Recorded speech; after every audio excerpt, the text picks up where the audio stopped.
Bonjour à tous, merci d'être venus. Aujourd'hui, nous avons le plaisir de recevoir quelqu'un qui s'est attaché à traiter l'épineux problème de l'attitude de l'Église catholique face à l'islam. Si nous en sommes là actuellement, c'est bien sûr la faute des hommes politiques. Ils se sont couchés devant l'immigration et l'islam depuis plus de 40 ans. Mais nous ne serions pas là si les politiques n'avaient pas trouvé de complices dans la population française. Les évêques français, sortant de leur rôle de pasteurs, des chrétiens, se sont mués en hommes politiques, complices de l'invasion arabo-africano-musulmane. Ils ont agi, comme tous les socialistes, avec inconséquence, peu soucieux des effets de leurs actes sur le peuple français. La gauchisation de l'Église, par certains aspects antérieurs à mai 1968, a entraîné des conséquences néfastes pour le peuple. L'invité de l'association libérale et sociale va nous faire ressortir les actes des autorités de l'Église française face à l'islam et leurs motivations avouées ou inavouées. Je vous remercie d'applaudir Joachim Veliokas. Merci. Merci, bonjour à tous. Bon, c'est bien, je suis applaudi avant même d'avoir parlé, c'est agréable. Alors, je suppose que je suis face à un public très majoritairement catholique, qui suit l'actualité de l'Église depuis de nombreuses années, qui connaît les textes, qui lit les encycliques, les exhortations apostoliques. Vous êtes... alors, je pense que ce que je vais vous dire va vous parler. Alors, le titre est ambitieux, l'Église face à l'islam. Alors évidemment, j'ai pas commencé depuis l'apparition de Mahomet au 7e siècle, parce que sinon le livre n'aurait pas fait 250 pages, mais plutôt 2000. Donc en fait, je me suis attaché à décrire l'évolution et surtout le point d'inflexion qu'il y a eu au Concile Vatican II, parce qu'il y a eu ce qu'on peut appeler un nouveau discours sur l'islam.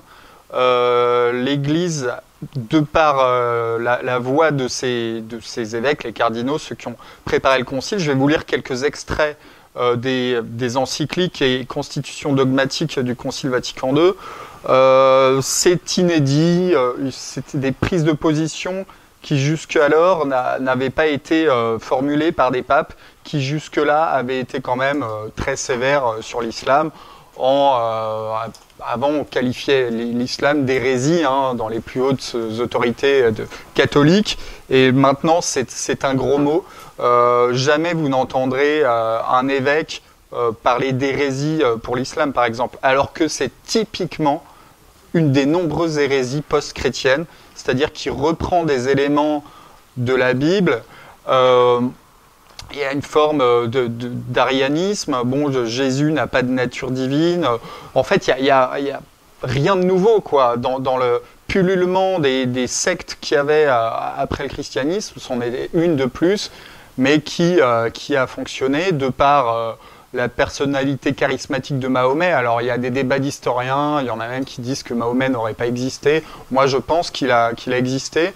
Et évidemment, la vocation, les injonctions guerrières de Mahomet et les premières guerres auxquelles il a participé, bon, au début c'était plus des razzias, je ne vais pas refaire toute l'histoire de l'islam, mais on comprendra que depuis Mahomet et après les 4 premiers califes dits bien guidés, dont les musulmans sunnites voient comme un modèle de gouvernance, des califes qui ont appelé et qui ont organisé l'expansion de l'islam par le cimeterre, par le glaive, ça ne s'est jamais démenti tout au long de l'histoire. Donc, je vais commencer la conférence en parlant de certains textes du Concile Vatican II qui, à mon sens, a eu des positions sur l'islam ambiguës. En fait, quand on lit les déclarations comme Nostra Aetate ou Lumen Gentium, on se rend compte que l'Église a voulu trouver tous les points de convergence qui nous rassemblent, trouver le plus petit dénominateur commun pour se mettre d'accord et faire fi des grandes divergences pour essayer d'avoir un discours rassembleur. Alors, à l'époque, lors du concile qui s'est ouvert en 62, sûr que les mouvements islamistes n'étaient pas aussi présents qu'aujourd'hui, mais quand on lit par exemple Nostra Aetate, qui a été quand même approuvé très largement à 1763 voix contre 242, eh bien on lit que les religions non chrétiennes, c'était dédié aux religions non chrétiennes, qu'elle reflète, là je cite, souvent un rayon de vérité qui illumine tous les hommes. Du coup, là on commence à parler de parcelles de vérité. On entendra aussi dans Lumen Gentium les expressions non seulement de rayons de vérité, mais des semences de verbe, et la préparation évangélique qu'ont ces religions non chrétiennes pour préparer au christianisme, à l'évangile. Alors, en fait, ce sont des expressions qui sont reprises des pères de l'Église, mais qui avaient écrit ça avant même la naissance de Mahomet. Donc, il y a un anachronisme. Par exemple, Paul VI, dans Evangelii Nuntiandi, ça, c'est une exhortation apostolique qu'il avait promulguée juste après le concile. Eh bien, il parle que les religions non chrétiennes, donc islam compris, possèdent un patrimoine impressionnant de textes profondément religieux. Vous voyez toujours la valorisation. Elles ont appris à des générations de personnes à prier. Elles sont toutes parsemées d'innombrables semences de verbes. Donc verbe évidemment avec une majuscule, hein, c'est le verbe divin, et peuvent constituer une authentique préparation évangélique, pour reprendre un mot heureux du Concile Vatican II emprunté à Eusèbe de Césarée.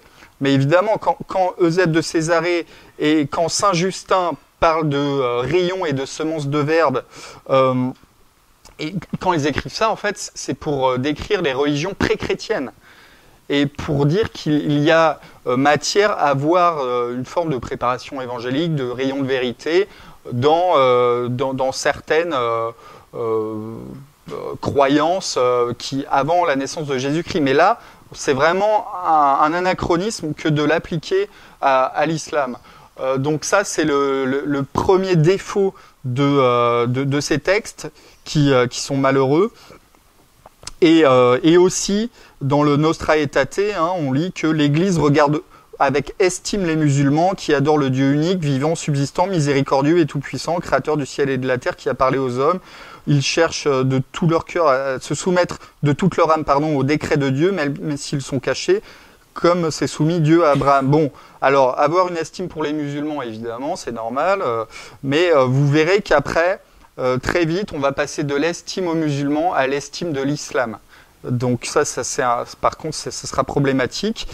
Et parler du Dieu miséricordieux de l'islam, non, moi je suis pas d'accord, c'est pas du tout la même miséricorde, même si le mot est employé par les musulmans, le sens n'est pas le même. Alors il faut faire attention aux mots qui ont plusieurs sens et de ne pas appliquer automatiquement ces mêmes concepts qui ne sont pas les mêmes pour nos deux religions. C'est comme le Abraham. Alors les musulmans reconnaissent Abraham et la Vierge Marie. Alors, ok, mais sauf que le Ibrahim musulman, il n'a pas du tout la même histoire. L'Ibrahim musulman, il va à la Mecque construire la pierre noire. Après, il va à la source Zamzam. Là, vous savez, la source un peu miraculeuse pour les musulmans. Il fait un pèlerinage en Arabie Saoudite, quoi, le Abraham des musulmans, donc ça n'a rien à voir.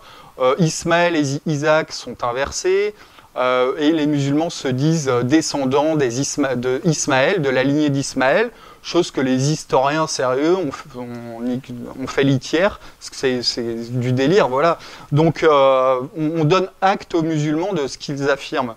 Et ensuite, Paul VI va rester sur cette lignée en disant, par exemple, dans Ecclesiam Suam, en 1964, « Nous ne voulons pas refuser de reconnaître avec respect les valeurs spirituelles et morales des différentes confessions religieuses non chrétiennes. » Et il parle explicitement de l'islam, au sujet de ces idées. Voilà, je vais continuer, c'est important de faire des longues citations. « Nous voulons avec elle promouvoir et défendre les idéaux que nous pouvons avoir en commun dans le domaine de la liberté religieuse, de la fraternité humaine, de la saine culture, de la bienfaisance sociale et de l'ordre civil. Ça, pourquoi pas? Au sujet de ces idéaux communs, un dialogue de notre part est possible et nous ne manquerons pas de l'offrir là où, dans un respect réciproque et loyal, il sera accepté avec bienveillance. Et ensuite, il continue en disant que les religions monothéistes, musulmanes en particulier, et là je le cite, méritent admiration pour ce qu'il y a de vrai et de bon dans leur culte de Dieu. Donc voilà, toujours dans la valorisation de la spiritualité musulmane, et avec des valeurs morales qui supposément sont incluses dans l'islam, seraient diffusées par l'islam. Et Jean-Paul II, à ce titre, va insister là-dessus. Donc ensuite, Paul VI, il a fait une rencontre avec Mohamed Al-Husseini, qui était le grand moufti de Jérusalem, qui était nazi d'ailleurs, hein, qui s'entendait très bien avec Hitler, et qui chaperonnait en quelque sorte, parrainait les divisions Waffen-SS Anschlag et Skanderberg dans les Balkans. Donc Paul VI rencontre le grand moufti de Jérusalem. Bon, après, c'est une rencontre diplomatique, hein, mais évidemment, il ne lui a pas fait des leçons de morale sur son idéologie. Ensuite, Paul VI va en Turquie. Il fait un voyage en 1967 voir le grand moufti d'Istanbul. Et là, il répète que nous tenons à dire notre estime pour les musulmans, comme l'a bien exprimé le récent concile, etc. Du coup, bon, là encore, évidemment, c'est un discours diplomatique et il n'y a pas de problème. Maintenant, on va avoir encore une inflexion, j'ai envie de dire, avec Jean-Paul II, qui, en Turquie, en 1979, lors de son voyage, parle de l'estime de l'Église catholique pour les valeurs religieuses de la religion musulmane. Donc ça, c'est problématique, parce qu'évidemment, devant un public de musulmans, ça ne va pas les inciter à se convertir au christianisme.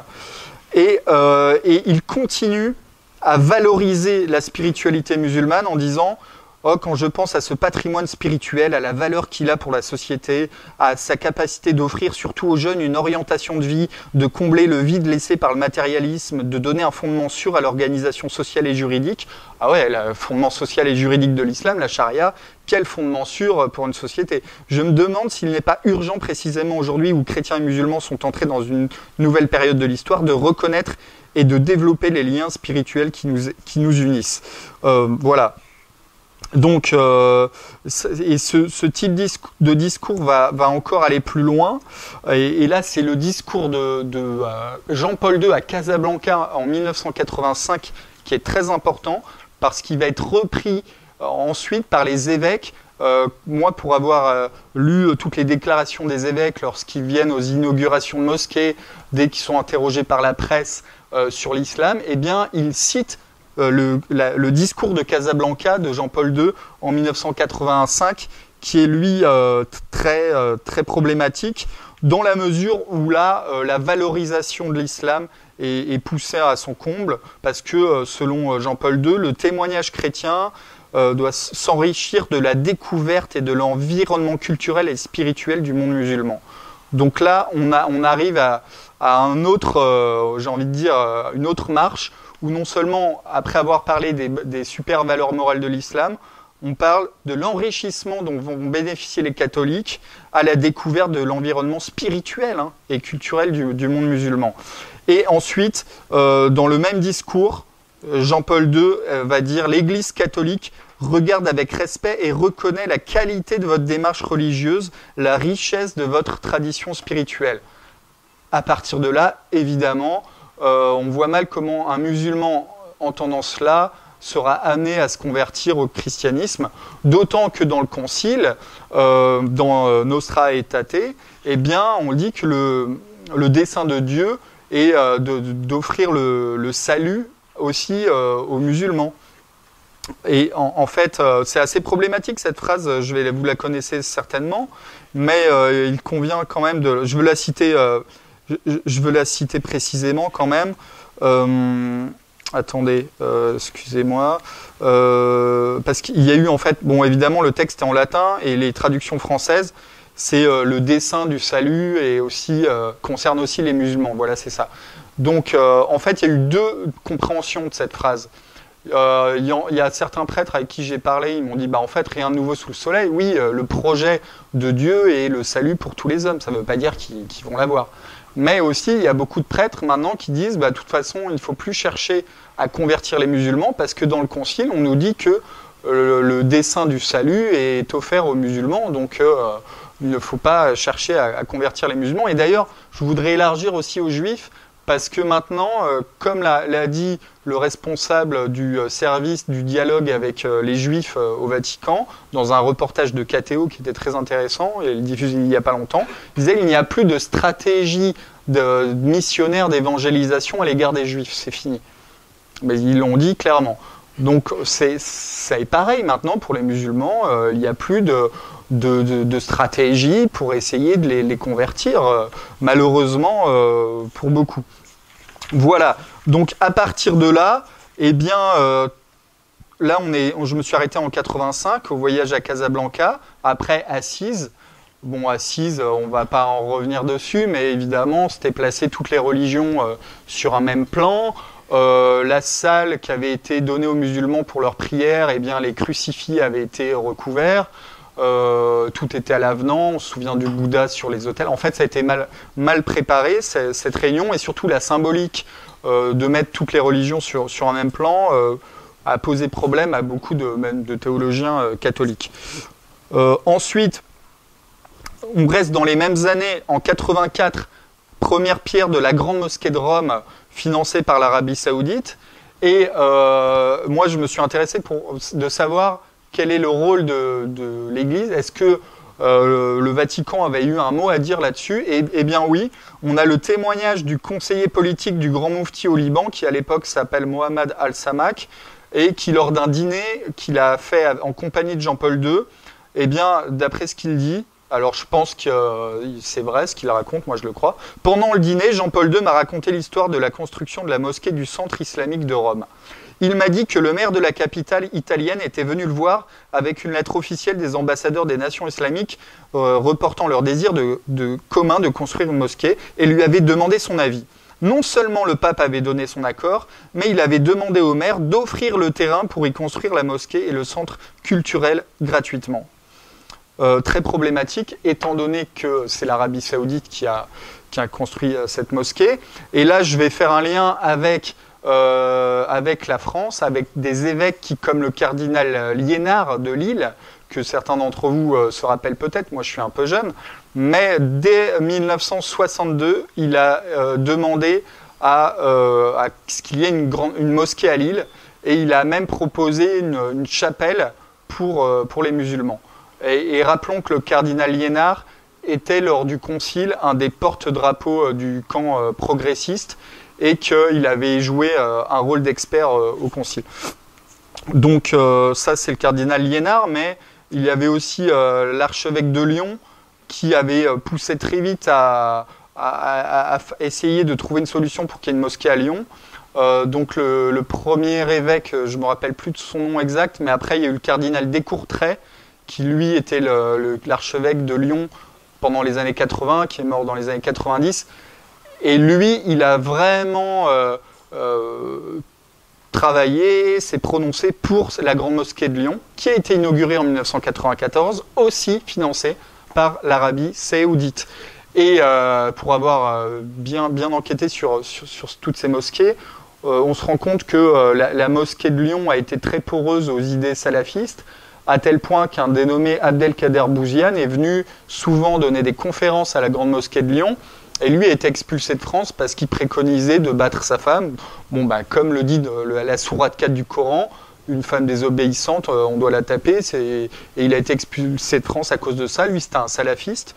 Et la grande mosquée de Lyon avait ouvert ses portes pour lui. Donc on voit bien que les évêques, dans leur méconnaissance de l'islam, facilitent l'avancée de cette religion.